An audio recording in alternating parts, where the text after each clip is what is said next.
De momento vamos a botar un vistaciño de novo, a ver se esta vez non nos fallan as comunicacións co Porto de Ribeira. Belén Vara, conectamos contigo, compañeira, a ver se non se nos vai a cobertura. Como está a cousa por aí? Belén, que nos ven nas próximas horas?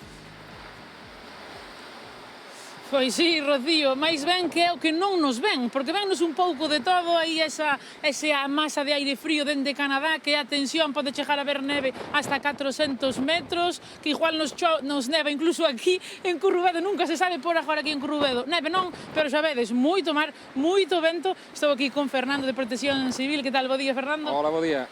E o peor está por vir, estamos en alerta laranxa, pero que vai vir unha vermella. Sí, a verdade é que sí, xa, bueno, neste intre xa activaron alerta vermella todo o que é no litoral de Coruña e temos alerta laranxa no que é o resto do litoral. Polo que podemos comprobar, pois sí, temos refachos de vento moi fortes e o que é o estado do mar, pois un estado complicado. No mar, ondas de ata 9 metros, eso é moito dicir. Hai que dar unhas recomendacións a esa xente, por exemplo, aquí no Faro de Currubedo, que se acerca para facer unha foto bonita. Que lle dicimos? Sí, pois hai que facer as recomendacións que facemos un poquinho sempre, non? O de non acercarse para facer esas fotos que a veces queremos ter un recordo un pouco tal, pois non expoñerse ao perigo. Esta a zona do Faro de Currubedo é unha zona moi visitada, en a que facemos visitas periódicas para ver que a xente toma as precaucións que temos que ter, non acercarse ao litoral. E vos, hoxe xa tivestes algunha incidencia? Contame, con estes refachos de vento, que pasou? Sí, con estes refachos de vento, as incidencias que solemos ter pois son a que tuvemos xa nestes días, pois foi tema de alumeados, de aínda que queda algunha luz de Nadal, que bueno, soltanse deses enganches provisionais que teñen, e vamos tendo pois o que temos un poquinho, pequenas inundacións, tema de ramas e cableado eléctrico. E así dentro do Concello aquí en Ribeira, cales son as zonas máis conflitivas, aparte que, como xa dixestes, do Faro de Currubedo? Sí, a zona máis conflictiva, pois eso, temos a zona aquí de Currubedo por ser unha zona de mar aberto, e tamén a zona de Aguiño, que é un pouquiño a entrada da ría, que tamén é unha zona que peza bastante o aire, o vento. Moi ben, pois moitísimas gracias, Fernando. Xo vedes, a xente que estades nas casas, facémoslle caso, moito caso a Fernando, e quedámonos ao quentiño, que é onde mellor se está, vale, compañeiros?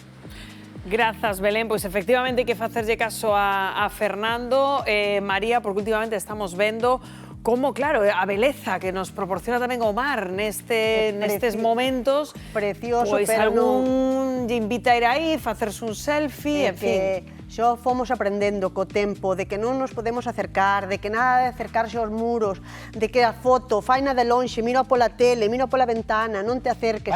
Baixa de internet.